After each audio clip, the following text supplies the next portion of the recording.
पिछले क्लास में जो हम आपको पढ़ाए हुए थे उसका जो हम लोग रिवीजन करते हैं, ठीक है, रिवीजन कर लेते हैं, फिर इसके बाद आगे बढ़ जाएंगे। बताइए, क्वेश्चन नंबर 1, गुजरात के काठियावाड़ तट, काठियावाड़ तट, दमन से लेकर के गोवा तक के तट, क्या? कोंकण तट, कोंकण तट। गोवा से लेकर कर्नाटक, हाँ, कन्नड़ तट या केनरा तट, कन्नड़ तट या केनरा तट। कर्नाटक के मंगलुरु से लेकर कन्याकुमारी, मालावाड़ तट। कन्याकुमारी से कृष्णा डेल्टा, कोरोमंडल। कृष्णा डेल्टा से गोदावरी, गोलकुंडा, गोलकुंडा। गोदावरी नदी के ऊपरी भाग, उत्तरी सरकट। उड़ीसा के तट को उत्कल तट। भारत के तमिलनाडु राज्य एवं श्रीलंका के मध्य कौन सी खाड़ी? मन्नार की खाड़ी। केरल एवं लक्षद्वीप के मध्य के सागरीय भाग, लक्षद्वीप सागर, लक्षद्वीप सागर। 7 बहनों वाली राज्य में कौन कौन सा राज्य आता है?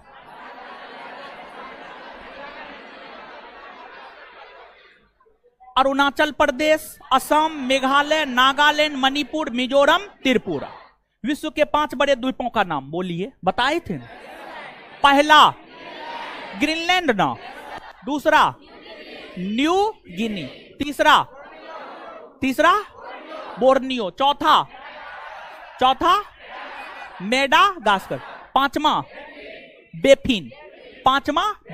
क्लियर है? ग्रेट निकोबार और सुमात्रा को कौन सा चैनल अलग कर? 6 डिग्री। मालदीव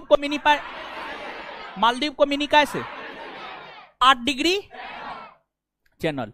मिनिकाय को लक्षद्वीप से 9 डिग्री चैनल। अंडमान को निकोबार से 10 डिग्री चैनल। कन्नामोड़े द्वीप और अमनदीवी द्वीप 11 डिग्री। दक्षिणी अंडमान को लिटिल अंडमान से दक्कन चैनल या दक्कन पास। भारत एवं श्रीलंका के मध्य कौन सी जल? पाक जलसन। कोको द्वीप को उत्तरी अंडमान से कौन सा चैनल अलग कर? हाँ, कोको चैनल।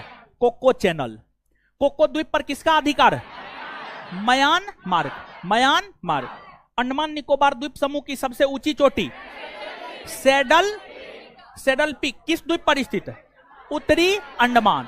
सैडल पीक उत्तरी अंडमान पर स्थित है, उत्तरी अंडमान पर। अंडमान निकोबार द्वीप समूह की दूसरी सबसे ऊंची चोटी माउंट थुलियर। कौन द्वीप पर स्थित है? ग्रेट निकोबार। माउंट डियोवाली, हाँ, मध्य अंडमान। माउंट कोयोबा और माउंट हैरियट दक्षिणी अंडमान। अंडमान निकोबार की राजधानी कहां है? पोर्ट ब्लेयर कौन द्वीप पर है? दक्षिणी अंडमान। सर्वाधिक द्वीपों वाला देश इंडो। द्वीपों की संख्या 13,000 से। चलिए दीजिए तो एक बार कॉपी दीजिए। चलिए 1 मिनट देख लेते हैं। ऑनलाइन वालों को नोट्स भी अवेलेबल करवा दीजिए। नोट्स क्या अवेलेबल करवाएंगे, हे भगवान। तो केमिस्ट्री साइंस का तो नोट आपको अवेलेबल रहवे करता है।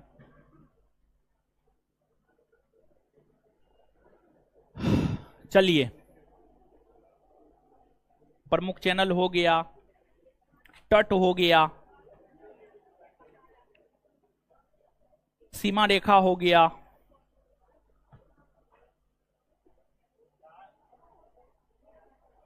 स्थलीय सीमा, जलीय सीमा हो गया, जनसंख्या हो गया, क्षेत्रफल हो गया, प्रायद्वीप हो गया, कर्क रेखा हो गया। चलिए, पहला चैप्टर लगभग खत्म है, लेकिन फिर भी थोड़ी बहुत जानकारी और पहला चैप्टर में, थोड़ी बहुत जानकारी और, ठीक है। तब जो है आपको ऑब्जेक्टिव क्वेश्चन अपलोड कर देंगे, रुकिए ना, कर देंगे, टेंशन मत लीजिए, कर देंगे। आइए पहले पढ़िए अब आप लोग, ठीक है, पहले पढ़ते हैं। देखिए ध्यान दीजिएगा, पढ़ते हैं पहले, चीजों को समझिएगा आप। देखिए, जब आप बच्चा होते हैं, भाई है, बहन है, मम्मी है, पापा है, दादा है, दादी है, सब लोग हैं। आप घर में देखेंगे जब आप बच्चा होते हैं, पूरा परिवार एक होता है, मम्मी पापा भाई बहन दादा दादी, कम से कम इतना लोग तो रहते हैं एक साथ, इतना लोग तो एक साथ रहते हैं ना, एक साथ रहते हैं। लेकिन जब आपकी बहन बड़ी हो जाती है, शादी होता है, वो अपने ससुराल चली जाती है, फिर आप 2 भाई 3 भाई 4 भाई 1 भाई, जितना भी भाई है, मान लिया जाए कि आप 2 भाई हैं, दोनों का विवाह होगा, दोनों की पत्नी आएंगी, तो स्वाभाविक सी बात है कि काम, ठीक है, काम का बंटवारा होगा कि फलना काम ये करेगी, चिल्ला काम ये करेगी, समझ गए। अब उसी में जो है दोनों की पत्नी में से कोई एक है काफी काम करने वाली है, काम के प्रति समर्पित रहती है, और एक जो है बहानेबाज है।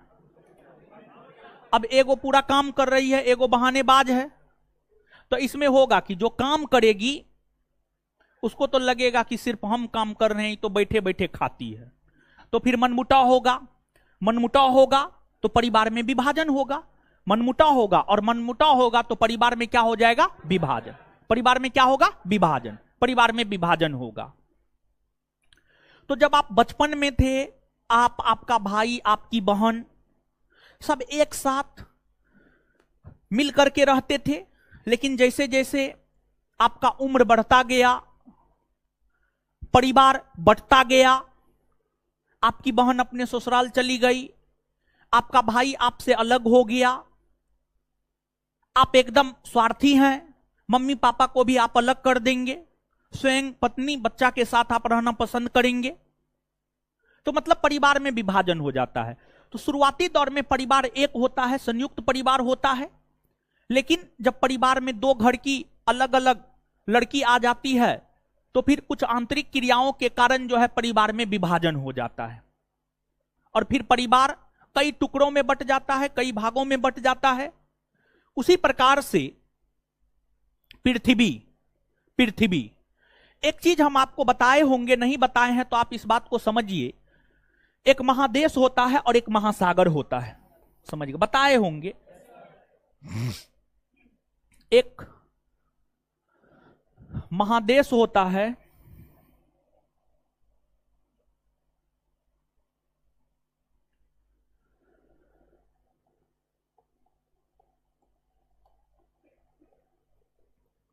और एक आपको महासागर होता है। महादेश महासागर क्या होता है जानते हैं? जानते होंगे, निश्चित तौर पर जानते होंगे। देखिए, एक स्थल खंड होता है और एक जल खंड होता है। स्थल खंड जल खंड समझते हैं? स्थल खंड जल खंड जानते हैं? जानते हैं। तो स्थल खंड का जो सबसे बृहद रूप होता है, स्थल खंड का जो सबसे बृहद रूप होता है, जैसे आप कहां रह रहे हैं? आप स्थल खंड पे रह रहे हैं। मानव जो रह रहा है वो स्थल खंड में रह रहा है। मछली कहां रहता है? जल खंड में। कहां पर? जल में। तो मानव स्थल खंड में रहता, मानव जहां रहता है वो स्थल खंड है, अब मछली जहां सरवाइव करता है वो जल है, समझ गए? जल है। तो स्थल खंड के जो सबसे बृहद रूप होते हैं, स्थल खंड का जो सबसे बड़ा टुकड़ा होता है, सबसे बड़ा भाग होता है, उसी को महादेश कहा जाता है। स्थल खंड का एक बड़ा टुकड़ा उत्तरी अमेरिका महादेश है, ये उत्तरी अमेरिका महादेश, दक्षिणी अमेरिका महादेश है, फिर यूरोप महादेश है, अफ्रीका महादेश है, एशिया है, ऑस्ट्रेलिया है। उसी प्रकार से जल खंड का जो बृहद रूप होता है उसको महासागर कहा जाता है। जल खंड का जो बृहद रूप होता है उसको महासागर कहा जाता है। जैसे ये जलखंड का बृहद रूप है, ये अटलांटिक महासागर है, ये जलखंड का बृहद रूप है, हिंद महासागर है, ये जलखंड का बृहद रूप है, प्रशांत महासागर है, ये जलखंड का बृहद रूप है, प्रशांत महासागर है, प्रशांत महासागर है।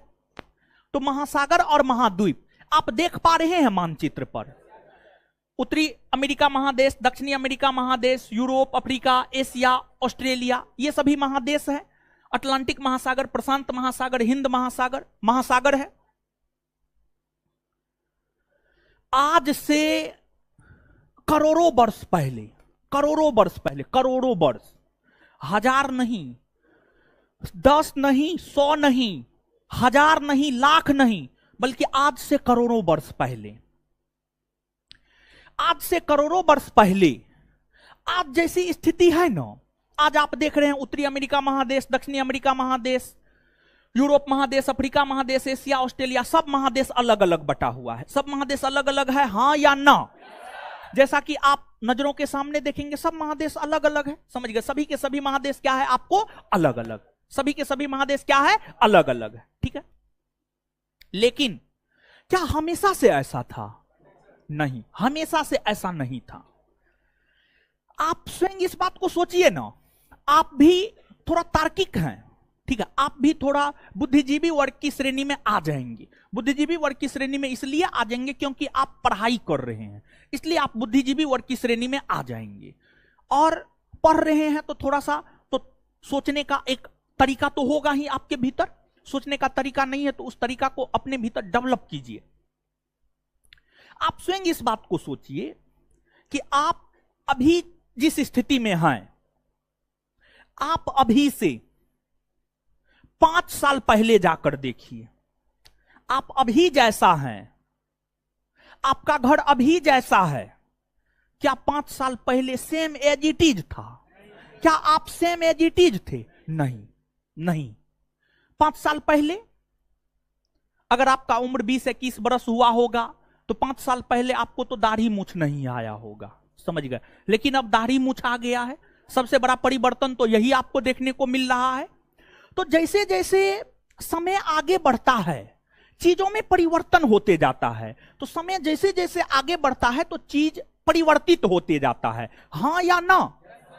एकदम होता है, समझिए, एकदम होता है। हमेशा एक जैसा कुछ भी नहीं रहता है। आज आप जिस स्थिति में है, आने वाले 5-10 साल के बाद आपकी स्थिति कुछ और हो जाएगी। 20 साल के बाद आपकी स्थिति कुछ और हो जाएगी, समझिए, कुछ और हो जाएगी आपकी स्थिति। उत्कर्ष सोलंकी जी, लाइट ठीक है जी, भा महाराज ठीक है। लाइट, अब हमारे मुंह पे लाइट नहीं है, हम टोपी पहने हुए हैं, इसी वजह से मुंह पे लाइट नहीं है। हमारी बात आपको सुनाई दे रहा है ना? बोर्ड पे लाइट है ना? बोर्ड तो एकदम ठीक दिखाई दे रहा है, ठीक है। वहां पे देख रहे हैं किसी के मोबाइल में है, मेरा मोबाइल तो डिस्चार्ज हो गया है, ठीक है। कोई ऑनलाइन भी परचेज किए हुए, ऐसे डेमोन चल रहा है, कोई भी देख सकते हैं। थोड़ा खोल करके हमको दीजिए तो। सुबोध जी, हाँ, दिल्ली एनसीआर बचा हुआ है, बता देंगे, चिंता नहीं करना। खोले, कितना पीसी पर है? 144 है जी, 100 बकलो लगी। 240 पे दीजिए, 240 पे। लाइट तो ठीक है, लाउड ठीक है ना? हो, अरे हमको तो ठीक है लगेगा। अच्छा, आप लोग देखिए, ठीक ना है लाइट, बताइए तो। सिर्फ मेरा चेहरा काला दिख रहा है। अब है काला तो गोरे थोड़े दिखेंगे महाराज, अजीब हाल। अरे सही है, सही है जी, सिर्फ मेरे चेहरा पे लाइट नहीं है, बाद बाकी सब सही है। तो काला है तो काले नहीं दिखेंगे महाराज, बस ठीक है। चलिए सुनिए, हल्ला नहीं, हल्ला नहीं, सुनिएगा। मतलब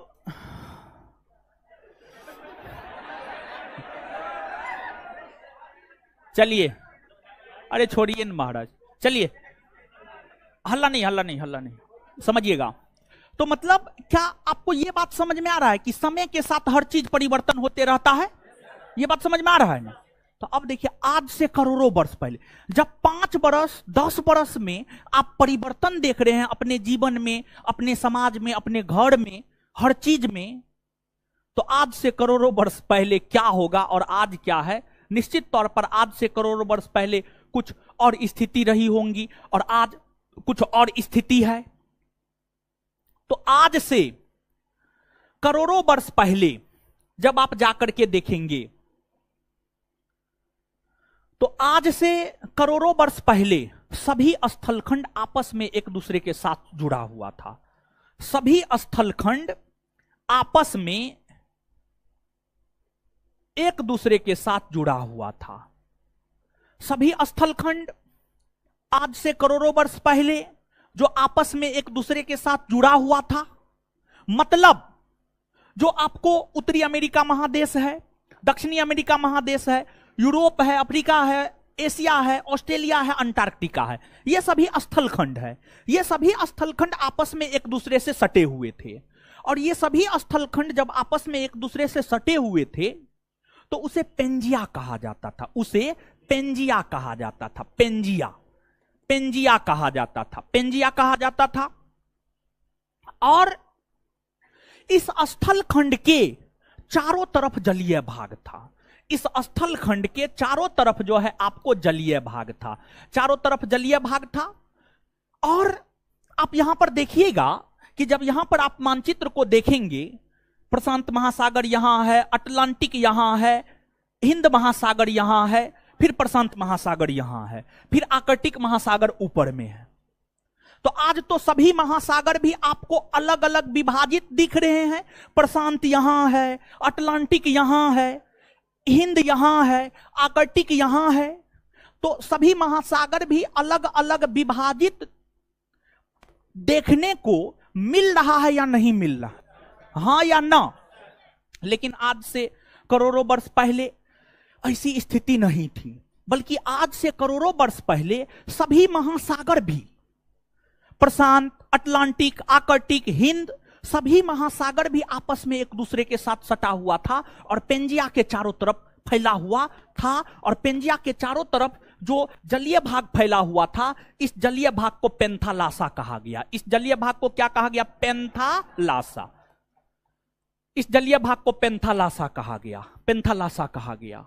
जैसे जब तक दोनों भाई का, दो भाई है, अगर दोनों भाई का शादी विवाह नहीं हुआ है तब तक तो मम्मी खाना बनाती है, तो मम्मी तो दोनों के लिए खाना बनाएगी, कोई दिक्कत नहीं रहता है। जब तक माँ का राज है, माँ बाप का राज है, कोई दिक्कत नहीं रहता है।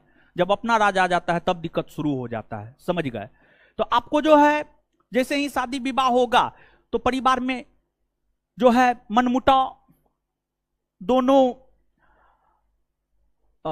पत्नियों के बीच, मतलब दोनों क्या कहा जाए उसको, हम लोग के तरफ तो गोतनी कहा जाता, गोतनी। समझ गए? अब आप लोग के तरफ क्या कहा जाता हमको नहीं पता है। हाँ, जो भी कहा जाए। तो जैसे परिवार में आपसी मनमुटाव के कारण परिवार का विभाजन हो जाता, हां या ना? देखिए, परिवार का विभाजन, कुछ ना कुछ घटना होती है, कुछ ना कुछ कारण होता है जिस वजह से परिवार का विभाजन होता है। अगर दोनों भाई समझदार हैं और दोनों की बीवी भी समझदार है, सिर्फ भाई के समझदार होने से कुछ नहीं है, दोनों की बीवी भी समझदार है। और बीवी ही नहीं, आपकी मां भी समझदार होनी चाहिए।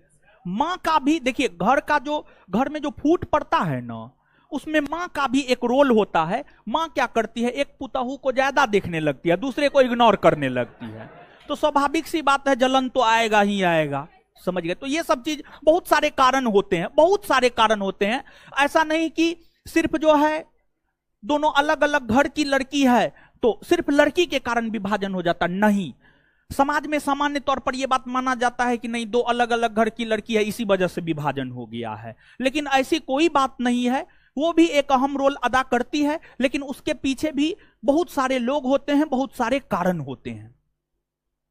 तो उसी प्रकार से पृथ्वी के भीतर कई प्रकार की आंतरिक क्रियाएं हुई। और जब पृथ्वी के भीतर कई प्रकार की आंतरिक क्रियाएं हुई, तो पृथ्वी के भीतर आंतरिक क्रियाओं के कारण पेंजिया में विखंडन हुआ। पेंजिया दो भाग में बटा। पेंजिया में विखंडन हुआ और पेंजिया दो भाग में क्या हुआ? बटा। पेंजिया दो भाग में बटा। पेंजिया का एक भाग, ऊपर जाएंगे तो कौन दिशा?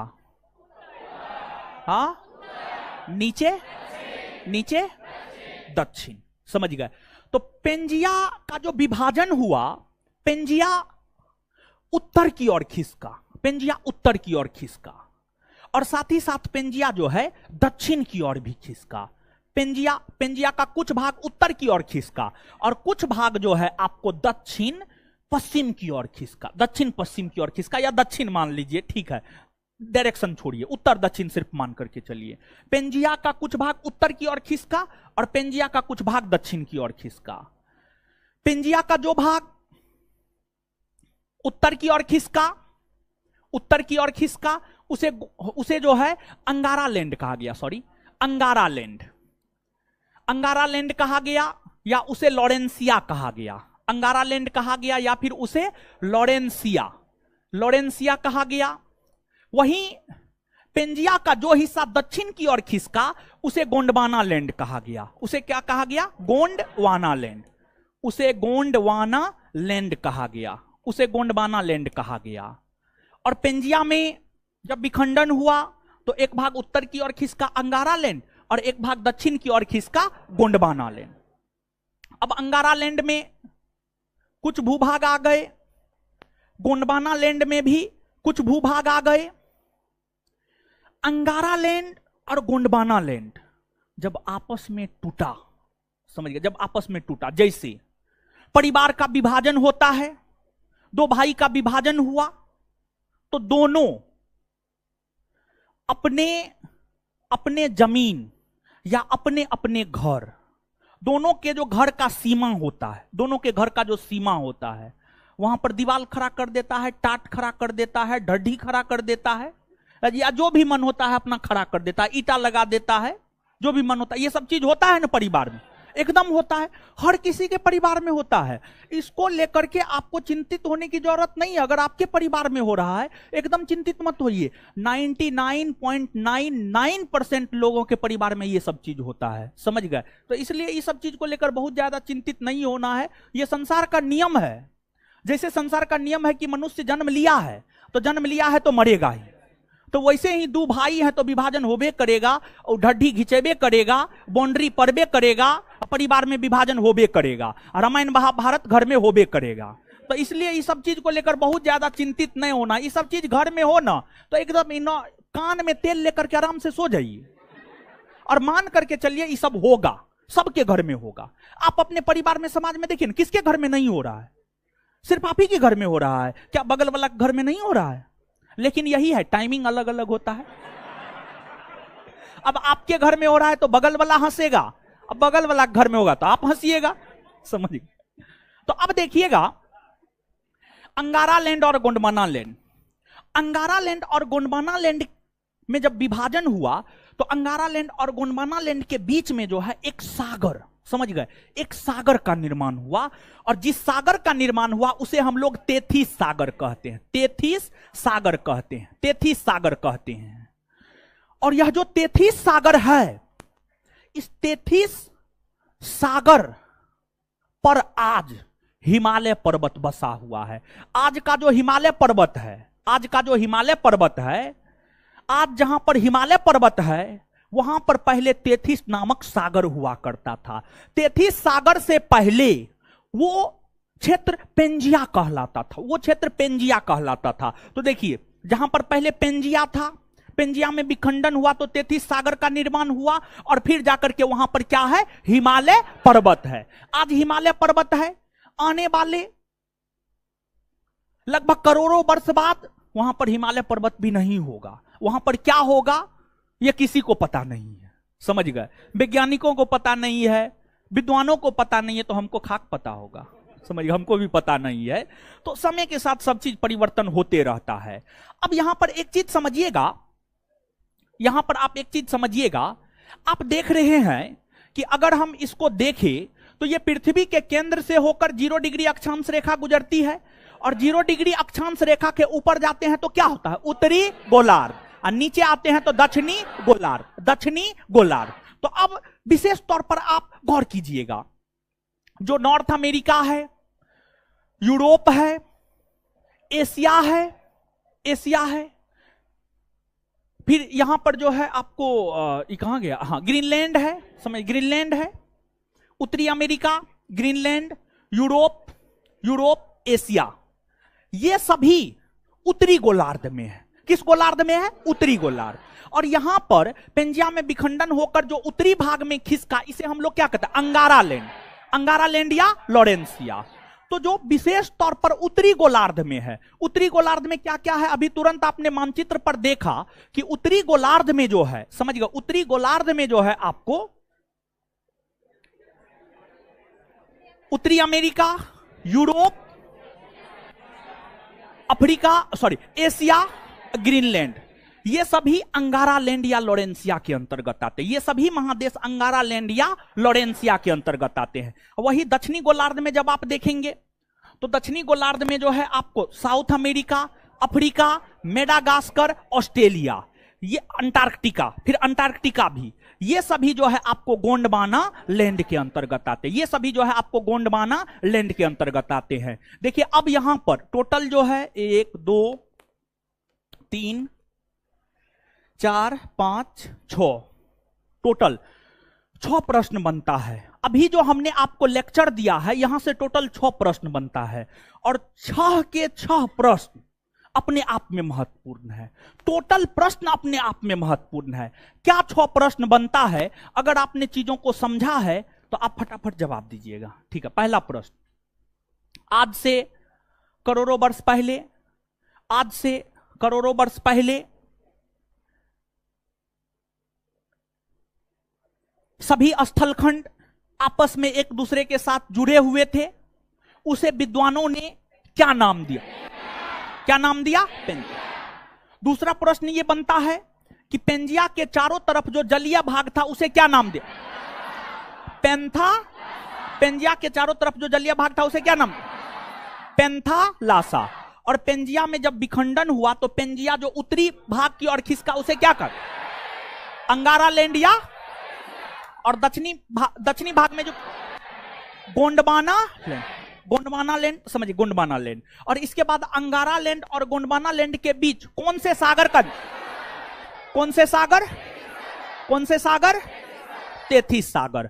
और तेथिस सागर के स्थान पर आज के डेट में क्या, आज के डेट में क्या है? मतलब आज जहां हिमालय पर्वत है वहां पहले क्या हुआ करता? आज जहां हिमालय पर्वत है वहां पहले क्या हुआ? तेथिस नामक सागर हुआ करता था।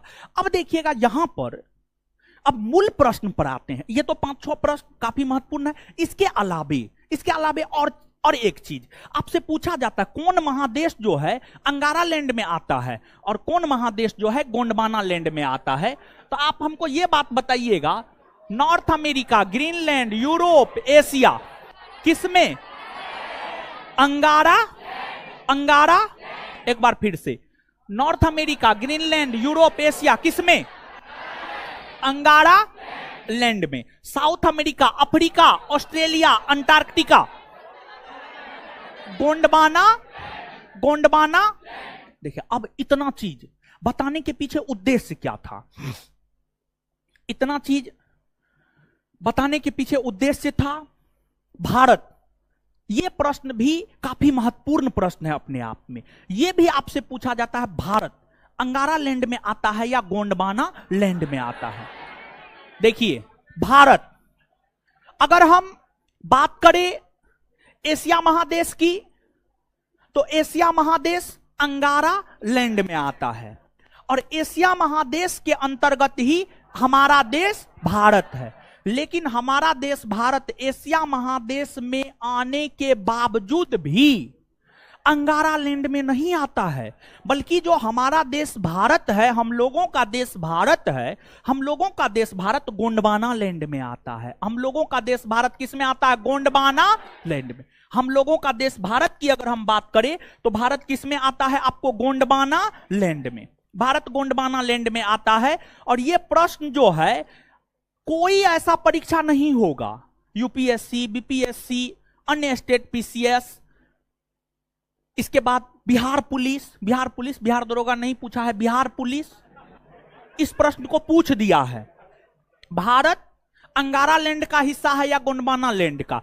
तो भारत जो है गोंडवाना लैंड का। किसका है? गोंडवाना लैंड का। अब यहां पर चीजों को समझिएगा। देखिए भारत, आपको अफ्रीका महादेश, अफ्रीका महादेश, अफ्रीका महादेश के दक्षिणी पूर्वी भाग में यहां पर मेडागास्कर है। क्या है? मेडागास्कर। और अफ्रीका महादेश गोंडवाना लैंड में आता है, इसमें कोई शक कोई किंतु परंतु नहीं ना है। तो जब अफ्रीका महादेश गोंडवाना लैंड में आता है तो मेडागास्कर गोंडवाना लैंड में आएगा, हां या ना? आएगा। और ध्यान दीजिएगा, मेडागास्कर का ही टूटा हुआ भाग, मेडागास्कर से ही टूटकर, मेडागास्कर जो द्वीप है, बड़ा द्वीप है, मेडागास्कर ही टूटा और टूट करके उत्तर की ओर खिसका, टूट करके उत्तर की ओर खिसका, और तब जाकर के भारत का निर्माण हुआ है, तब जाकर के भारत का निर्माण हुआ है। तो भारत को मेडागास्कर का अंग हम लोग मान सकते हैं। जब जो मेडागास्कर है, जो मेडागास्कर द्वीप है, मेडागास्कर द्वीप का नाम आप सुने हैं जीवन में? इससे पिछला जो क्लास लिए थे उसमें नहीं बताए थे, एकदम बताए थे मेडागास्कर। ये मेडागास्कर द्वीप है। मेडागास्कर द्वीप एक स्थलीय खंड था। मेडागास्कर द्वीप में जब टूट हुई ना, जैसे पेंजिया में टूट हुआ, पेंजिया में टूट हुआ, हां या ना? अंगारा लैंड गोंडवाना लैंड बना। फिर अंगारा लैंड में जब टूट हुआ तब उत्तरी अमेरिका महादेश, यूरोप और एशिया बना। फिर जब गोंडवाना लैंड में टूट हुआ तो गोंडवाना लैंड में टूट होने से जो है south America, Africa, Madagascar, Australia, Antarctica बना। उसी प्रकार से मेडागास्कर में जब टूट हुआ तो वही आगे चल करके भारत कहलाया, वही आगे चल करके भारत कहलाया। और मेडागास्कर अफ्रीका महादेश में आता है और अफ्रीका महादेश गोंडवाना लैंड में आता है।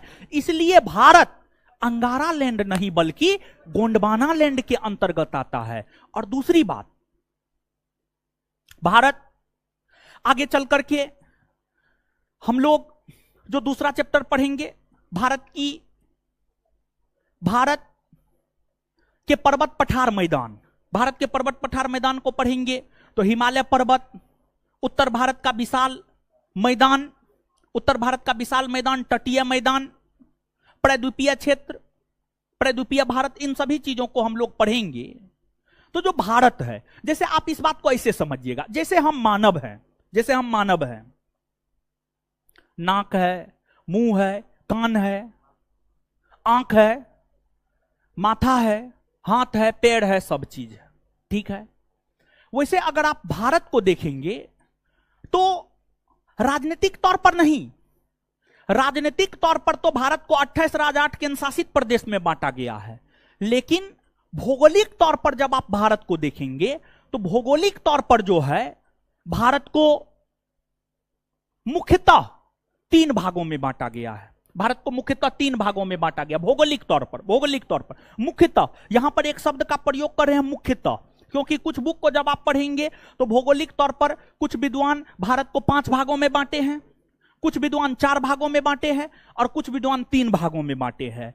लेकिन मुख्यतः जो है भारत को 3 भागों में बांटा गया है। भौगोलिक तौर पर मुख्यतः भारत को 3 भागों में बांटा गया है। भौगोलिक तौर पर मुख्यतः भारत को जो 3 भागों में बांटा गया है उसमें उत्तर भारत का विशाल उत्तर में हिमालय पर्वत, उत्तर में हिमालय पर्वत, फिर उत्तर भारत का विशाल मैदान, और फिर आपको यह प्रायद्वीपीय पठार, यह है आपको क्या है, प्रायद्वीपीय पठार, प्रायद्वीपीय पठार, प्रायद्वीपीय पठार। अब एक बात बताइए कि क्या आप, भारत इतना बड़ा भूखंड है, भारत का क्षेत्रफल है 32,87,263 वर्ग किलोमीटर। जैसे एक बच्चा, ठीक है, बच्चा, अब गर्भाधान से नहीं समझना है, आप जन्म लेते हैं, आप जन्म लेते ही बोलना, लिखना, पढ़ना, उठना, बैठना, सोना, नहाना, खाना, पकाना, सब चीज जन्म लेते ही सीख जाते हैं? हाय, नहीं ना सीखते हैं। जैसे जैसे आपका उम्र बढ़ता है आप सीखते जाते हैं। खाना बनाना तो आप तब सीखते हैं जब आप अपनी मां से दूर जाते हैं और कोई उपाय नहीं है तो अंतिम में हाथ जलाना ही पड़ता है, खाना बनाना सीखना ही पड़ता है। और पटना के विद्यार्थी के विषय में हम आपको बता दें, पटना का विद्यार्थी जैसा खाना बना देगा ना, वैसा लड़की सबसे नहीं बनता है खाना। लड़का लोग बड़ी अच्छा खाना बनाता है, समझे, कभी कभी बुला करके खिलाता है, उसी अनुभव के आधार पर बोल रहे हैं, समझ गए। हाँ, अरे उसका टेस्ट ही अलग है महाराज, बड़ी अच्छा टेस्ट है, समझ गए। चलिए, तो अब यहां पर आइएगा कि जैसे हम एक साथ सब चीज नहीं सीख सकते हैं, धीरे धीरे हम सब चीज को सीखते हैं, धीरे धीरे चीजों को हम लोग सीखते हैं, ठीक है। उसी प्रकार से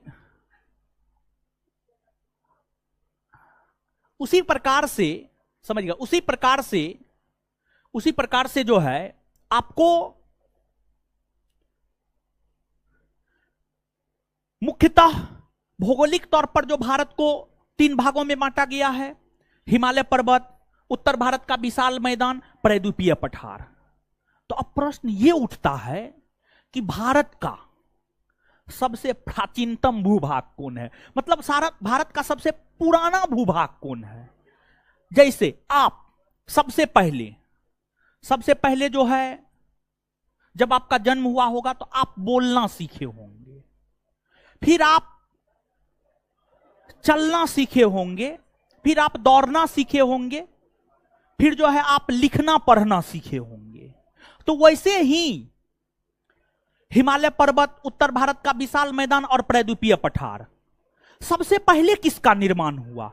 हिमालय पर्वत का निर्माण हुआ, उत्तर भारत के विशाल मैदान का निर्माण हुआ, प्रायद्वीपीय पठार का निर्माण हुआ। और सबसे पहले जिसका निर्माण होगा वह भारत का सबसे प्राचीनतम भूभाग माना जाएगा। तो इन तीनों में सबसे पहले जिसका निर्माण हुआ है वह प्रायद्वीपीय पठार है, प्रायद्वीपीय पठार है।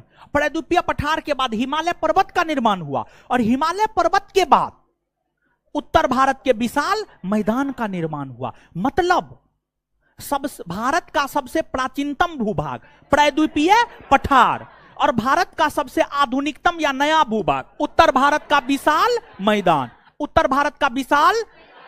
तो यह भी प्रश्न आपसे पूछा जाता है, यह भी प्रश्न जो है आपसे पूछा जाता है कि भारत का सबसे प्राचीनतम भूभाग कौन है। और इस प्रकार का क्वेश्चन जानते हैं बिहार दरोगा बीपीएससी नहीं पूछता है, बिहार पुलिस पूछेगा, बिहार पुलिस एकदम पूछेगा। अगर नहीं पूछा है तो निश्चित तौर पर पूछेगा, आप देख लीजिएगा, 100% पूछेगा। इतना डीप जाकर के बिहार पुलिस ही पूछता है।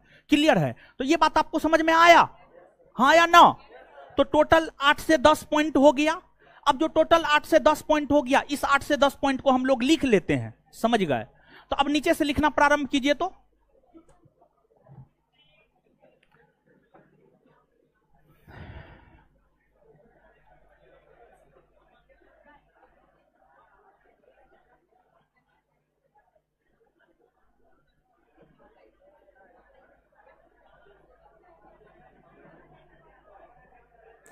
बुलाइए, एड्रेस दीजिए, हम आ जाते हैं। खाने में तो माहिर हैं, खा खा करके देख रहे हैं पेट बढ़ा लिए।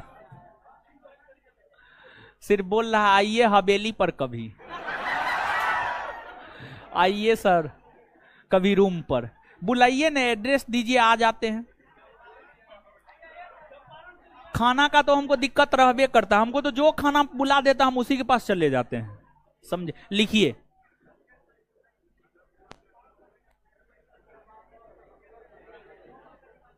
इंडियन ज्योग्राफी के लिए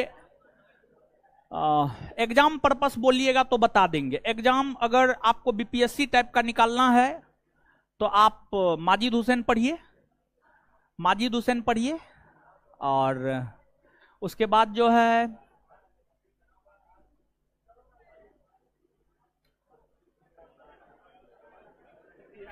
दरोगा निकालना है तो दृष्टि क्विक बुक पढ़िए, और बीच में रहना है तो ये पढ़िए आप महेश कुमार बरनवाल का भूगोल एक समग्र। वो ठीक बुक है। महेश कुमार बर्नवाल का भूगोल एक समग्र एनसीईआरटी सार संग्रह की बात नहीं कर रहे हैं। देखिए, महेश कुमार बर्नवाल जिस बुक से लोकप्रिय हुआ है वह है उसका सबसे पहला बुक भूगोल एक समग्र महेश कुमार बर्नवाल, जिसमें इंडियन ज्योग्राफी वर्ल्ड ज्योग्राफी दोनों है। वही बुक से वो लोकप्रिय हुआ और उसी लोकप्रियता पर जो है सब बुक निकाल दिया, अच्छा मार्केटिंग कर लिया। समझ गए? तो लिखिएगा, अब नीचे से लिखना प्रारंभ कीजिए।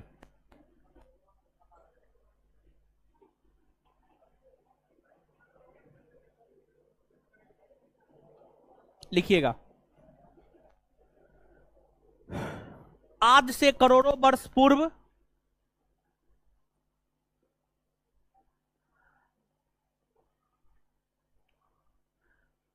समदा में फुल एड्रेस दीजिए ना, सहरसा में फुल एड्रेस दीजिए, सब जगह का फुल एड्रेस दीजिएगा तब ना आएंगे। हम लोग के घर के बगल में पड़ता है समदा, वहां का लड़का भी है। अच्छा, आइए फुल एड्रेस दीजिए, आते हैं। चलिए, एकदम विवेक पटेल जी एकदम 100% लिख करके दे सकते हैं, प्रीलिम्स निकलेगा। ठीक है, 100%। आज से करोड़ों वर्ष पूर्व, कुछ नहीं पढ़ना है तो हमसे पढ़िए। आज से करोड़ों वर्ष पूर्व, मतलब बुक नहीं पढ़ना है तो हमसे पढ़िए। आज से करोड़ों वर्ष पूर्व, आज से करोड़ों वर्ष पूर्व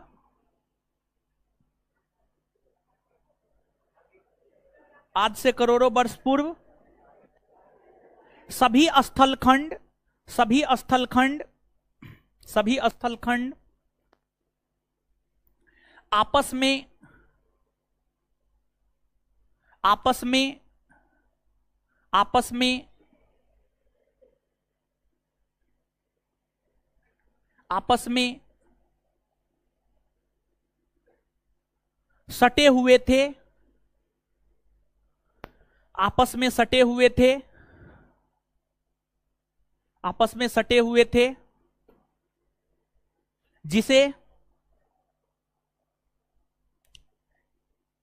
अल्फ्रेड वेगनर नामक विद्वान ने, विद्वान का नाम है अल्फ्रेड वेगनर, जिसे अल्फ्रेड वेगनर नामक विद्वान ने, अल्फ्रेड वेगनर नामक विद्वान ने, जिसे अल्फ्रेड वेगनर नामक विद्वान ने, जिसे अल्फ्रेड वेगनर नामक विद्वान ने पेंजिया कहा, जिसे अल्फ्रेड वेगनर नामक विद्वान ने पेंजिया कहा। और हम आपको यह बात बता दें, 2014 में हम पहली बार बिहार पुलिस का परीक्षा दिए थे और 19 अक्टूबर को परीक्षा हुआ था। 19 अक्टूबर 2014, 19 अक्टूबर या 18 अक्टूबर को हुआ था, रविवार का दिन था। 18-19 अक्टूबर के आसपास रविवार देख लीजिएगा, परीक्षा हुआ था, उसमें यह प्रश्न पूछा गया था। समझ गए? सभी स्थलखंड आपस में एक दूसरे के साथ जो सटे हुए थे उसे क्या कहा जाता है? बिहार पुलिस का यह पूछा हुआ क्वेश्चन है। समझिए, 2014 अक्टूबर 2014 पहला सीटिंग परीक्षा हुआ था मेरा, दूसरा सीटिंग, पहला सीटिंग मेरा हुआ था, पहला सीटिंग का यह क्वेश्चन है। जिसे अल्फ्रेड वेगनर नामक विद्वान ने पेंजिया कहा, क्या हुआ है? मद निषेध। क्या मद निषेध?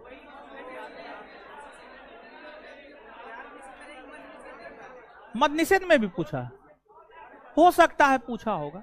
हम 2014 में बिहार पुलिस का परीक्षा दिए थे, उसमें पूछा था, तो हमको याद है। कौन सा बुक पढ़े है, क्लास कीजिए ना महाराज। और मद निषेध के लिए जो है ना, आप पढ़िए, अगर पढ़ना है, इंटर लेवल हो गया है बिहार पुलिस, तो आपको ज्योग्राफी में अगर बुक पढ़ना है, भारती भवन पब्लिकेशन का 8, 9, 10th, 11, 12, 8 से लेकर के 12 तक का बुक पढ़िए।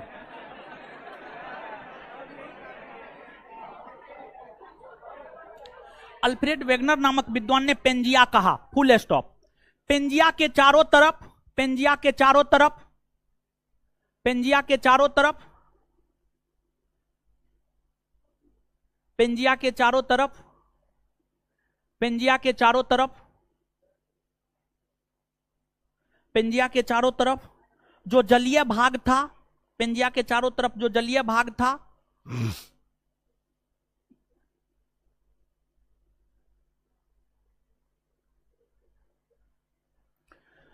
पेंजिया के चारों तरफ जो जलीय भाग था उसे पेंथालासा, पेंजिया के चारों तरफ जो जलीय भाग था उसे पेंथालासा, पेंथालासा कहा गया, उसे पेंथालासा कहा गया, पेंथालासा कहा गया।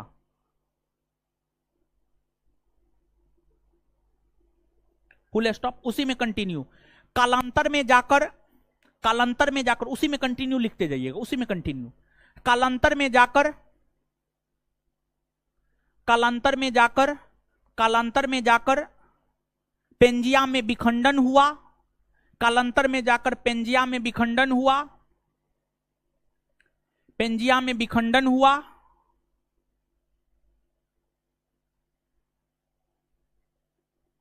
विखंडन हुआ और कुछ स्थलखंड, कुछ स्थलखंड, कुछ स्थलखंड उत्तर की ओर खिसका, कुछ स्थलखंड उत्तर की ओर खिसका, कुछ स्थलखंड उत्तर की ओर खिसका जिसे अंगारा लैंड, कुछ स्थलखंड उत्तर की ओर खिसका जिसे अंगारा लैंड,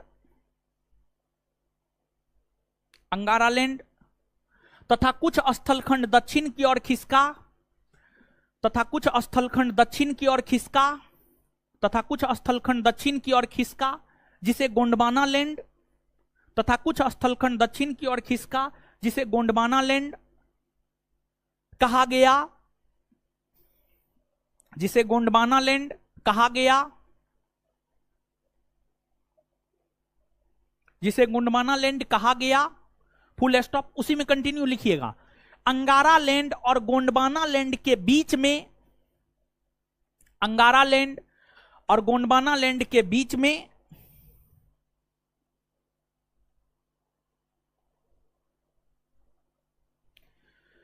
अंगारा लैंड और गोंडवाना लैंड के बीच में जिस सागर, जिस सागर का निर्माण हुआ,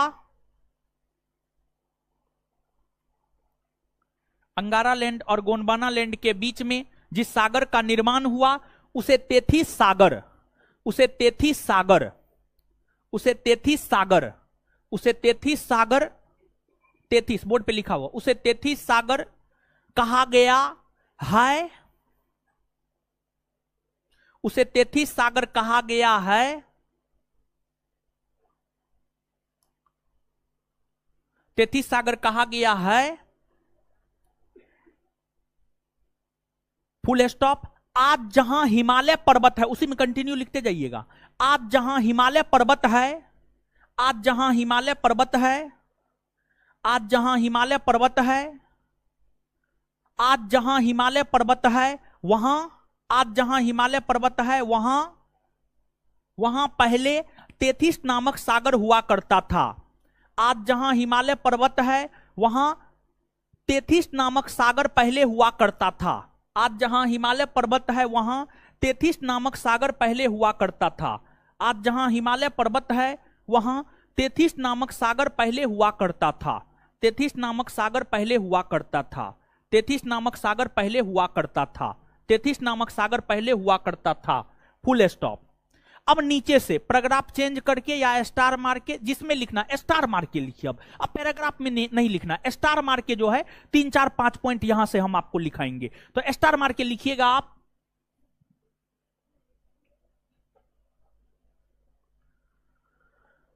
उत्तरी अमेरिका महादेश, उत्तरी अमेरिका महादेश,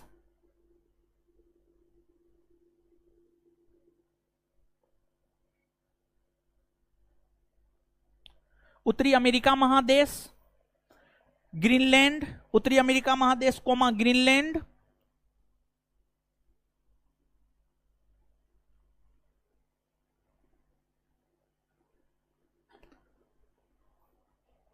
उत्तरी अमेरिका महादेश कोमा ग्रीनलैंड, यूरोप महादेश, यूरोप महादेश, एशिया महादेश, एशिया महादेश, अंगारा लैंड या लॉरेंसिया के अंतर्गत आता है। अंगारा लैंड या लॉरेंसिया के अंतर्गत आता है। अंगारा लैंड या लॉरेंसिया के अंतर्गत आता है। अंगारा लैंड या लॉरेंसिया के अंतर्गत आता है। अंगारा लैंड या लॉरेंसिया के अंतर्गत आता है, अंगारा लैंड या लॉरेंसिया के अंतर्गत आता है। अब नीचे से स्टार मार के दूसरा पॉइंट, स्टार मार के दूसरा पॉइंट, नीचे से स्टार मार के दूसरा पॉइंट, स्टार मार के दूसरा पॉइंट लिखिएगा, लिखिएगा। दक्षिणी अमेरिका महादेश, दक्षिणी अमेरिका महादेश, अफ्रीका महादेश, दक्षिणी अमेरिका महादेश, अफ्रीका महादेश, मेडागास्कर द्वीप, मेडागास्कर द्वीप, ऑस्ट्रेलिया, मेडागास्कर द्वीप, ऑस्ट्रेलिया, ऑस्ट्रेलिया, अंटार्कटिका, अंटार्कटिका महादेश, अंटार्कटिका महादेश, इत्यादि इत्यादि इत्यादि इत्यादि इत्यादि इत्यादि इत्यादि गोंडवाना लैंड के अंतर्गत आता है, इत्यादि गोंडवाना लैंड के अंतर्गत आता है।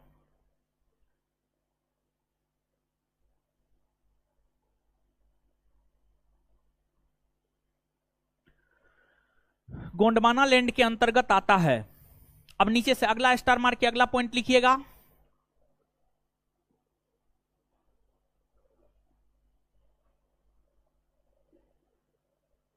अगला पॉइंट लिखिएगा स्टार मार के, भारत गोंडवाना लैंड के अंतर्गत आता है। अगला पॉइंट लिखिएगा, भारत गोंडवाना लैंड के अंतर्गत आता है, भारत गोंडवाना लैंड के अंतर्गत आता है, भारत गोंडवाना लैंड के अंतर्गत आता है।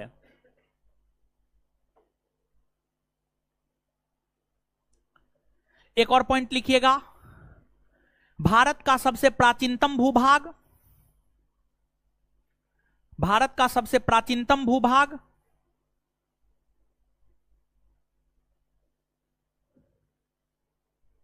भारत का सबसे प्राचीनतम भूभाग, भारत का सबसे प्राचीनतम भूभाग, प्राचीनतम भूभाग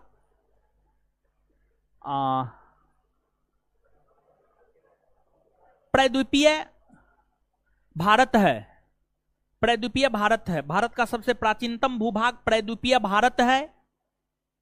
तो वहीं भारत का सबसे प्राचीनतम भूभाग प्रायद्वीपीय भारत है। तो वहीं भारत का सबसे नवीनतम भूभाग, तो वहीं भारत का सबसे नवीनतम भूभाग,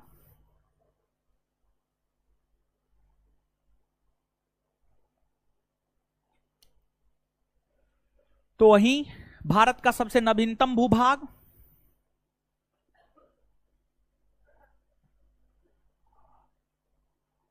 उत्तर भारत का विशाल मैदान है, उत्तर भारत का विशाल मैदान है। तो वहीं भारत का सबसे नवीनतम भूभाग उत्तर भारत का विशाल मैदान है। तो वहीं भारत का सबसे नवीनतम भूभाग उत्तर भारत का विशाल मैदान है। तो वहीं भारत का सबसे नवीनतम भूभाग उत्तर भारत का विशाल मैदान है, उत्तर भारत का विशाल मैदान है, उत्तर भारत का विशाल मैदान है। Full stop, full stop, full stop. इतना ही बताए थे, और कुछ बताएं?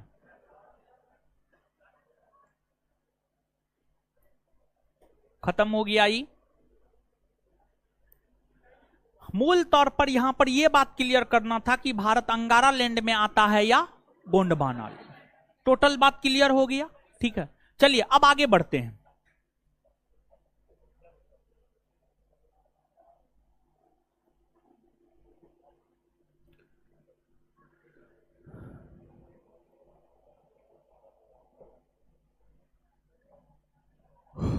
मानचित्र सही से नहीं लगाए हैं हो।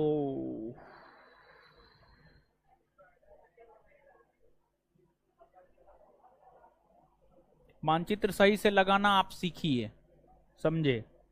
सही से नहीं लगाए। चलिए आइएगा, सुनिए। हीरो सब आइए। रवि कुमार झा, एशिया नहीं है क्या? एशिया नहीं है। चलिए आइए आप समझिए, देखिए ध्यान दीजिएगा।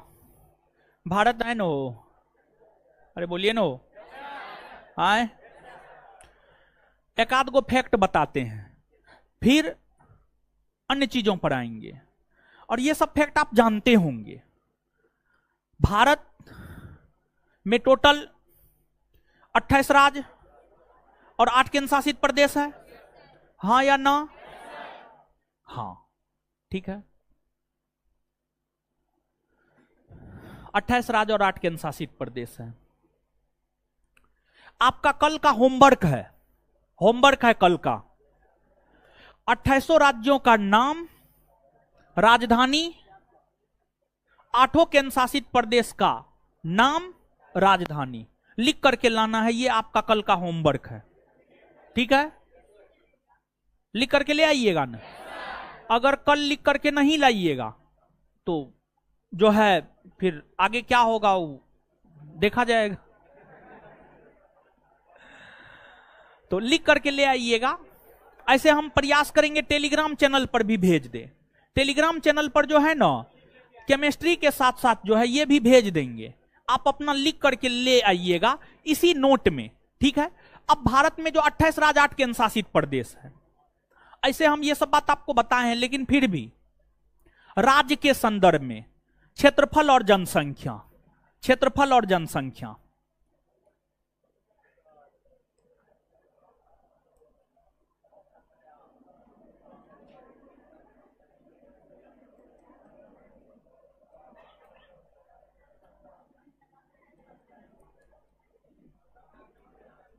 देखिए आप सभी लोग जानते हैं क्षेत्रफल के आधार पर भारत का सबसे बड़ा राज्य, सबसे छोटा गोवा, जनसंख्या के आधार पर सबसे बड़ा राज्य, सबसे छोटा याद है? अच्छा, केंद्र शासित प्रदेश जानते हैं ना, बताए हैं, लिखा है कि नहीं लिखा है?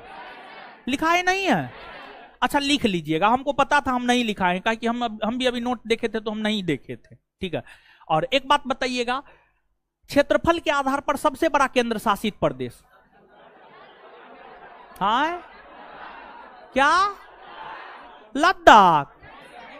मार फटास ठीक कर देंगे। जम्मू कश्मीर ना जी, जम्मू कश्मीर ना, लद्दाख जैसा दिखता है वैसा है। पाकिस्तान का अधिकार ना है लद्दाख पे, चीन का अधिकार नहीं है, तो ये बात तो समझाए हुए हैं वो। तो क्षेत्रफल के आधार पर सबसे बड़ा केंद्र शासित प्रदेश जम्मू और सबसे छोटा लक्षद्वीप। जनसंख्या के आधार पर सबसे बड़ा दिल्ली और सबसे छोटा लक्षद्वीप। सबसे छोटा, ये बात हम आपको लिखाए नहीं है, तो स्टार मार के 3-4 पॉइंट बनेगा, तीनों 4 पॉइंट को लिख दीजिए, तो हम बताए हुए, हमको याद है, लिखिएगा तो।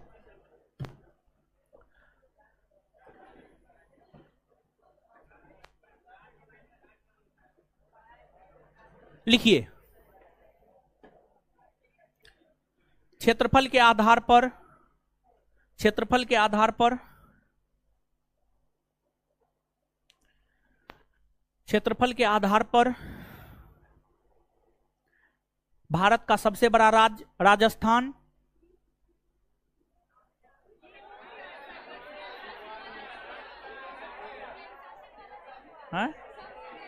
राजबल्ला लिखाए हुए, केंद्र शासित प्रदेश नहीं लिखा, तो राजबल्ला लिखे हुए हैं, देखिए नोट में, देखिए देखिए, आप लोग का कोई भरोसा नहीं, देखिए अभी आप लोग।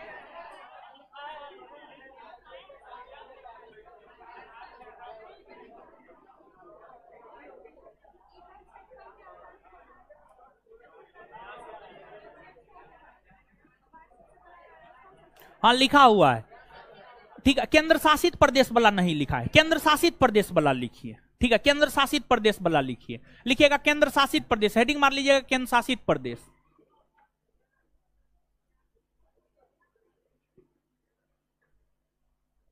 केंद्र शासित प्रदेश लिखिएगा। क्षेत्रफल के आधार पर सबसे बड़ा केंद्र शासित प्रदेश जम्मू कश्मीर,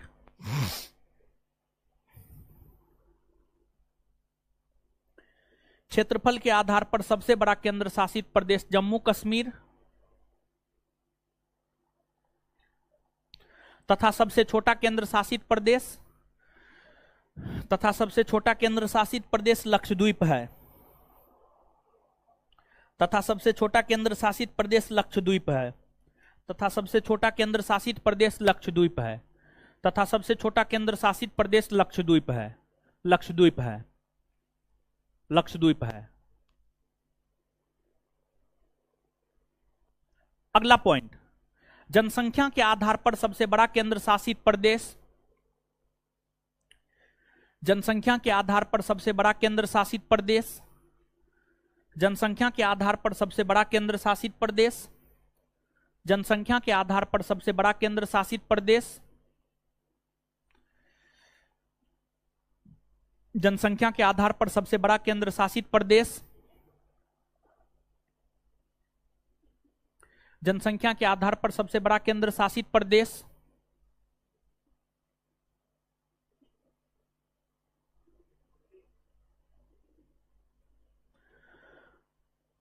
दिल्ली है।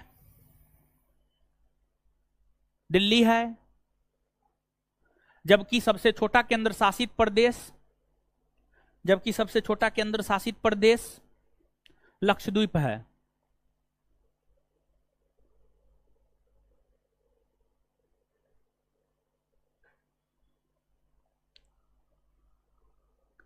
लक्षद्वीप है।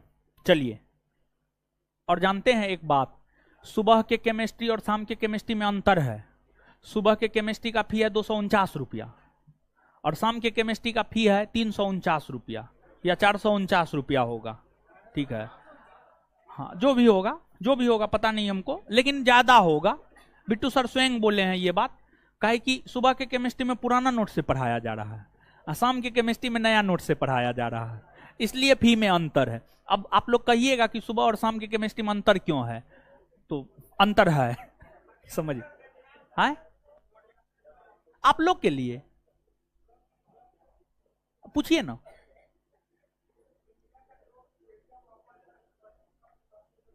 हाँ,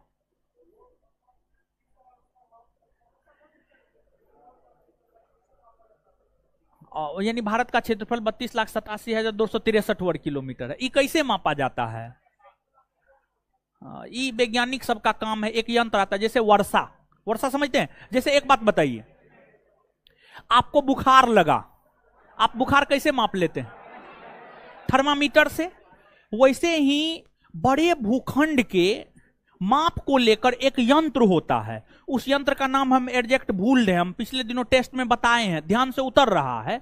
वो यंत्र होता है, उस यंत्र से उस यंत्र को मानचित्र पर रखकर और माप लिया जाता है कि ये क्षेत्र है तो इसका कितना क्षेत्रफल होगा। तो उस यंत्र का नाम हम भूल रहे हैं, आप कल के क्लास में पूछ लीजिएगा।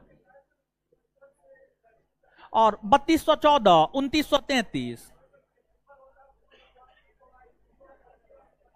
नहीं नहीं, ऐसा बात नहीं है, वो यंत्र से मापा जाता है। ठीक है, वैसा बात नहीं है कि अब यहां पर स्क्वायर, आयत, रेक्टेंगल का ये फॉर्मूला नहीं, लंबाई इंटू चौड़ाई,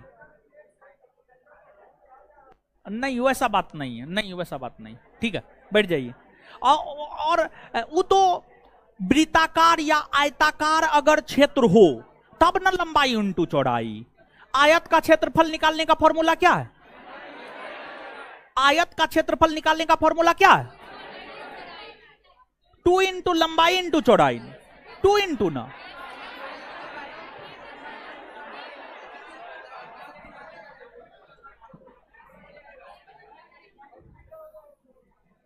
आयत का क्षेत्रफल क्या निकालने का फॉर्मूला क्या है? लंबाई इंटू 2 नहीं होता है, लंबाई इंटू चौड़ाई। तो एक बात बताइए, भारत की आकृति आप जो कर रहे हैं 3214 गुना 2933, भारत की जो लंबाई, भारत जो है क्या आयताकार है? नहीं ना है, तो उस आधार पर कैसे निकाल सकते हैं? नहीं ना। भारत की आकृति चतुष्कोणीय है। कैसी है? चतुष्कोणीय है। तो नीचे से एक पॉइंट लिख लीजिए, तो भारत की आकृति चतुष्कोणीय है, लिख लीजिए ना फिर से, भारत की आकृति चतुष्कोणीय है। भारत की आकृति चतुष्कोणीय है। भारत की आकृति चतुष्कोणीय है।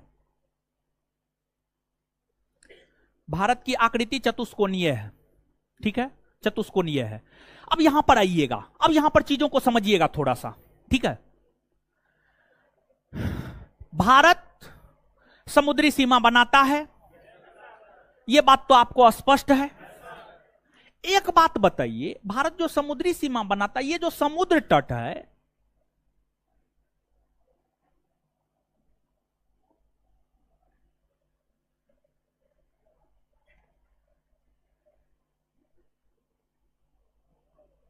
ये जो समुद्र तट है, समुद्र तट सीधा है। देखिए तो मानचित्र पर देखिए ना, हम यहां पर खींचे भी हैं, है? नहीं ना है सीधा हो, इधर भी सीधा है नहीं, तो समुद्र तट सीधा नहीं होता है, समुद्र तट सीधा नहीं है। भारत का जो, ये कहना गलत हो जाएगा, ठीक है, भारत का समुद्र तट सीधा नहीं है, भारत का समुद्र तट सीधा नहीं है, बल्कि भारत का समुद्र तट क्या है, टेढ़ी मेढ़ी है, समझ गए, टेढ़ी मेढ़ी है। देखिए सीधी रेखा, सीधी रेखा ये हो गया, ये क्या हो गया, टेढ़ी मेढ़ी, ये टेढ़ी मेढ़ी रेखा हो गया, ये सीधी रेखा हो गया। आप यहां पर देख रहे हैं ऐसे है, ऐसे है, ऐसे है, ऐसे है, यहां पे देखिए, तो भारत का जो समुद्री तट रेखा है वह सीधी नहीं है बल्कि टेढ़ी मेढ़ी है। अब जो समुद्री सीमा है, इस समुद्री तटरेखा को, समुद्री तटरेखा को एक सीधी लाइन आपस में मिलाती है, एक सीधी लाइन आपस में मिलाती है, और इस समुद्री तटरेखा को जो सीधी लाइन आपस में मिलाती है, इसको आधार रेखा कहा जाता है। क्या कहा जाता है, आधार रेखा, आधार रेखा, आधार रेखा कहा जाता है, आधार रेखा कहा जाता है। अब एक होता है प्रादेशिक, एक होता है प्रादेशिक जल सीमा की लंबाई, एक होता है संलग्न जल सीमा की लंबाई, और एक होता है अनन्य क्षेत्रमंडल की लंबाई। तो यहां पर अब आप चीजों को समझिएगा,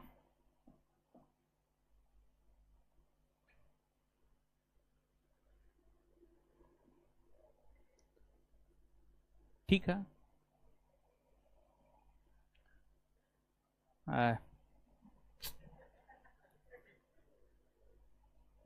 ठीक है, देखिए ध्यान दीजिएगा,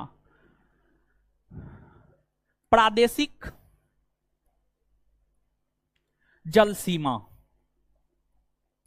की लंबाई 12 नॉटिकल मील, 12 नॉटिकल मील।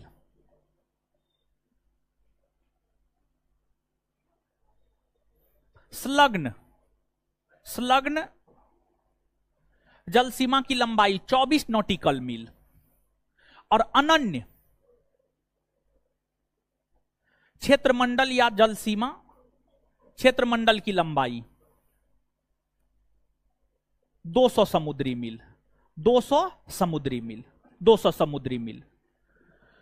प्रादेशिक जल सीमा की लंबाई 12 नॉटिकल मील, संलग्न क्षेत्रमंडल या जल सीमा की लंबाई 24 समुद्री मील, अनन्य क्षेत्रमंडल की लंबाई 200 समुद्री मील, ठीक है।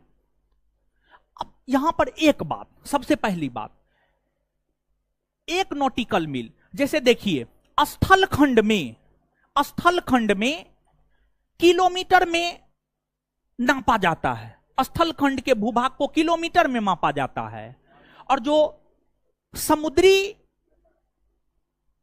सीमा की लंबाई होती है वह नॉटिकल मील में मापा जाता है। और एक नॉटिकल मील बराबर होता है, एक नॉटिकल मील बराबर होता है 1852 मीटर, 1852 मीटर। एक नॉटिकल मील बराबर होता है 1852 मीटर, लगभग 2 किलोमीटर आप कह सकते हैं, लगभग 2 किलोमीटर, हाँ या ना, कह सकते हैं ना।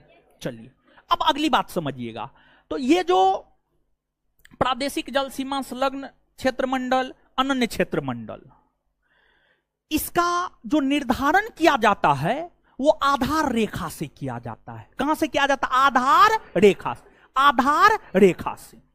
तो आधार रेखा से प्रादेशिक जल सीमा की लंबाई 12 समुद्री मील, संलग्न क्षेत्रमंडल की लंबाई 24 समुद्री मील, और अनन्य क्षेत्रमंडल की लंबाई 200 समुद्री मील। अनन्य क्षेत्रमंडल की लंबाई 200 समुद्री मील। 200 समुद्री मील के बाद यहां पर सुनिएगा, एक तो प्रादेशिक जल सीमा जो आधार रेखा से 12 समुद्री मील तक है, यहां पर भारत को हर प्रकार के संसाधनों के दोहन करने का अधिकार है। यहां पर भारत सरकार के द्वारा टैक्स लगाया जा सकता है, अपना कानून लागू किया जा सकता है। फिर अगर आप देखेंगे संलग्न क्षेत्र में, तो प्रादेशिक जल सीमा, प्रादेशिक जल सीमा, देखिए एक बात सबसे पहले, देखिए ये सब बात हमको बाद में बताना चाहिए था, एक बात सबसे पहले आप समझिए। यहां पर जो हम आपको बताए हैं 12, 24 अनन्य क्षेत्र मंडल, यहां पर हम आपको बताए हैं आधार रेखा से। लेकिन अगर मान लिया जाए, कहा जाता है प्रादेशिक जल सीमा की लंबाई के बाद से अनन्य क्षेत्र मंडल या संलग्न क्षेत्र मंडल कितना किलोमीटर तक फैला हुआ है, हम क्या बोल रहे हैं समझ रहे हैं? नहीं समझे होंगे। देखिए पूरा बातें नहीं बोल रहे हैं तो आप समझिएगा क्या। देखिए इतना बात तो आपको समझ में आ रहा है कि प्रादेशिक जल सीमा की लंबाई आधार रेखा से 12 नॉटिकल मील, संलग्न क्षेत्र मंडल की लंबाई आधार रेखा से 24 समुद्री मील, और अनन्य क्षेत्र मंडल की लंबाई आधार रेखा से 200। इतना बात समझ में आ रहा है? मूल तौर पर क्वेश्चन यही पूछा जाता है। अब यहां से थोड़ा सा हम आपको और आगे बढ़ाते हैं, समझिए, थोड़ा सा और आगे बढ़ाते हैं। अब एगो बात बताइए, आपको कहेगा प्रादेशिक जल सीमा के बाद, प्रादेशिक जल सीमा के बाद मतलब यहां के बाद, यहां के बाद संलग्न क्षेत्र मंडल की लंबाई कितना किलोमीटर है? कितना? 12 नॉटिकल मील कह सकते हैं। जो लोग 12 नॉटिकल मील बोल रहे हैं मतलब उनको समझ में आ रहा है, जो लोग नहीं बोल रहे हैं उनको समझ में नहीं आ रहा है। तो 12 नॉटिकल मील तो मैक्सिमम लोग बोल रहे हैं, ठीक है, समझ में आ रहा है, ये बता रहा है समझ में। इसके बाद अब अगर आपसे कहा जाए संलग्न जल सीमा की लंबाई से अनन्य क्षेत्र सीमा 176 नॉटिकल।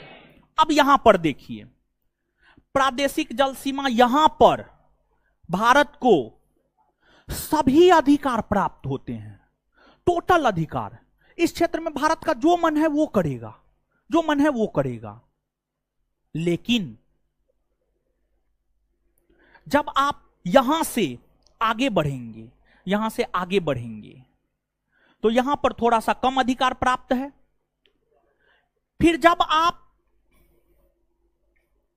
यहां से भी आगे बढ़ेंगे तो यहां पर भी थोड़ा बहुत अधिकार है, लेकिन जब 200 नॉटिकल मील के बाद जाइएगा ना, तो फिर वहां पर उस समुद्री भूभाग पर सभी देश को एक समान अधिकार प्राप्त होते हैं, सभी देश को एक समान अधिकार प्राप्त होते हैं, सभी देश को एक समान अधिकार प्राप्त होते हैं।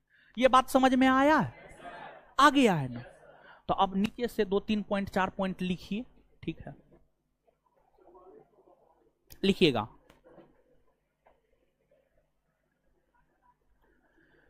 भारत की तटीय रेखा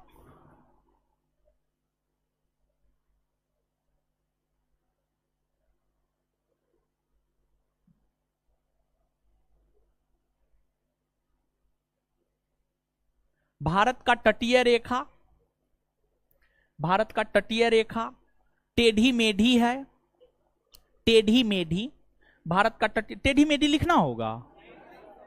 भारत का तटीय रेखा टेढ़ी मेढ़ी है, भारत का तटीय रेखा टेढ़ी मेढ़ी है, टेढ़ी मेढ़ी है। इस तटीय रेखा को, इस तटीय रेखा को इस तटीय रेखा को जो सीधी लाइन, इस तटीय रेखा को जो सीधी लाइन, इस तटीय रेखा को जो सीधी लाइन आपस में जोड़ती है, आपस में जोड़ती है, उसे आपस में जोड़ती है, उसे उसे उसे उसे आधार रेखा कहते हैं।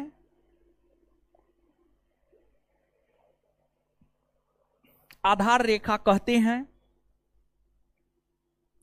आधार रेखा से, आधार रेखा से, आधार रेखा से प्रादेशिक जल सीमा की लंबाई,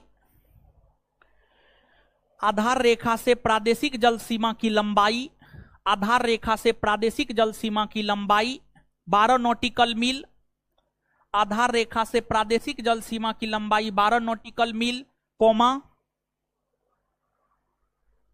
12 नॉटिकल मील, कोमा संलग्न जल सीमा की लंबाई 24 नॉटिकल मील, संलग्न जल सीमा की लंबाई 24 नॉटिकल मील, संलग्न जल सीमा की लंबाई 24 नॉटिकल मील, संलग्न जल सीमा की लंबाई 24 नॉटिकल मील, संलग्न जल सीमा की लंबाई 24 नॉटिकल मील, और अनन्य क्षेत्रमंडल की अनन्य जल सीमा की लंबाई, और अनन्य जल सीमा की लंबाई 200 नॉटिकल मील है, और अनन्य जल सीमा की लंबाई 200 नॉटिकल मील है, और अनन्य जल सीमा की लंबाई 200 नॉटिकल मील है, और अनन्य जल सीमा की लंबाई 200 नॉटिकल मील है, 200 नॉटिकल मील है, 200 नॉटिकल मील है, 200 नॉटिकल मील है, 200 नॉटिकल मील है। Full stop. अब नीचे से स्टार मार के लिखिएगा। 1 नॉटिकल मील बराबर 1852 मीटर होता है। 1 नॉटिकल मील बराबर, और ध्यान दीजिएगा यहां पर जो है कुछ बुक 1824 मीटर भी लिखता है, तो यहां पर जो बात हम बता रहे हैं उसको आप याद रखिएगा। कौन क्या लिखता है हमको उससे कोई मतलब नहीं है। 1 नॉटिकल मील बराबर, 1 समुद्री नॉटिकल मील बराबर, 1 नॉटिकल मील बराबर 1852 मीटर होता है। 1 नॉटिकल मील बराबर 1852 मीटर होता है।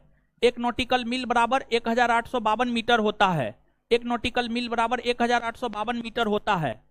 अब नीचे से 2 क्वेश्चन लिखिए, दोनों आपको बना के लाना है, ठीक है। नहीं बना करके लाइएगा तो फिर तो हम हैं ही। पहला क्वेश्चन, भारत के 28 राज्य और 8 केंद्र शासित प्रदेश के, भारत के 28 राज्य, क्वेश्चन लिखना है, क्वेश्चन, होमवर्क है ये, होमवर्क है ये, होमवर्क है ये। भारत के 28 राज्य और 8 केंद्र शासित प्रदेशों के नाम और राजधानी लिखें। भारत के 28 राज्य और 8 केंद्र शासित प्रदेश के, भारत के 28 राज्य और 8 केंद्र शासित प्रदेश के राजधानी लिखें, राजधानी लिखें। दूसरा क्वेश्चन, दिल्ली एनसीआर के अंतर्गत, दिल्ली एनसीआर के अंतर्गत कितने जिले आते हैं? दिल्ली एनसीआर के अंतर्गत कितने जिले आते हैं? लिखें। दिल्ली एनसीआर के अंतर्गत कितने जिले आते हैं? लिखें। दिल्ली एनसीआर के अंतर्गत कितने जिले आते हैं? लिखें। क्लियर है? इतना बात तो याद करवाते हुए ना आए हैं, याद करवाने का कोई जरूरत नहीं ना है। क्लियर हो गया ना? पहला चैप्टर, अगर ये 2 क्वेश्चन आप स्वयं से बनाकर आ गए, पहला चैप्टर खत्म। और नहीं आए तो फिर हम बता देंगे, फिर दूसरे चैप्टर की शुरुआत कर देंगे। ठीक है, धन्यवाद, गुड नाइट। इससे आगे अगले क्लास में।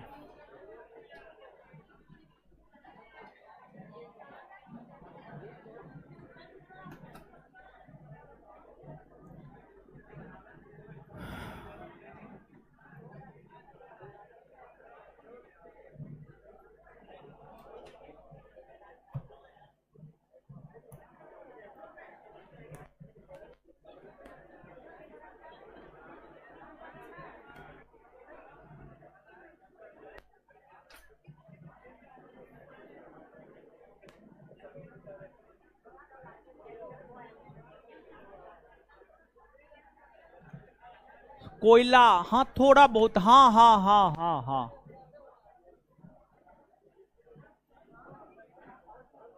दो देशांतर रेखाओं के बीच।